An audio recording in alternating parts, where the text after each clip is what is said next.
Howdy, folks. Welcome to this week's Cowboy Wisdom Thought. You know, there's one thing we do a lot of here at the ranch, and that's taking care of our horses. And sometimes, although I hate to admit it, my own horses lose shoes, and then I have to get busy when I come home from work.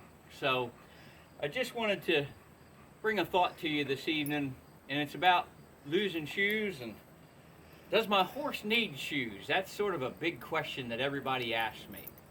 And I always tell them, well, what do you do with your horse? And they say, well, we go trail riding, and sometimes when we ride down the roads, he always drags me off to the side of the road. And I'll say, his feet are sore. He doesn't like to be on gravel roads or roads that have stones or road that's hard. It's not good for his feet. He doesn't feel comfortable. That's why he goes to the side of the road. And so many times we can go to the side of the road too in our daily life.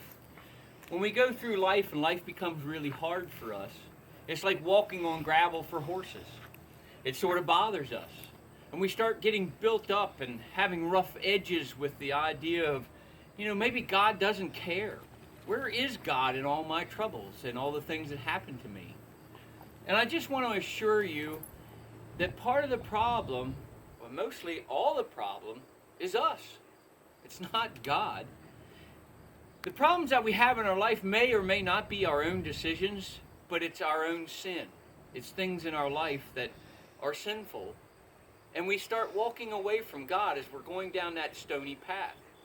And we become hardened to the idea of God and His way of life. And we start taking on the ways of the world. And when we do that, we start becoming hard-hearted towards God. The people in Egypt did the same thing. When they left Egypt, the Hebrew people wandered around the desert. And they had to wander around the desert for 40 years so that they could loosen their hard heart, because they didn't know God. And I want to assure you, in your quest for God, if you search for Him, He's there, and He has help for you. In Psalm number 7, Psalm 7, starting with, my page blew. In Psalm 10, verse 14, but you, O God, do see trouble and grief. You consider it to take it in hand. The victim commits himself to you. You are the helper of the fatherless. What he's saying here is God sees our grief and trouble, and He takes it upon Himself to help us.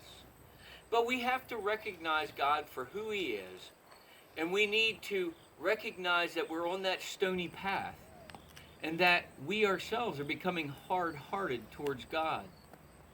It's not God's fault. It all depends on us and our connection to Him.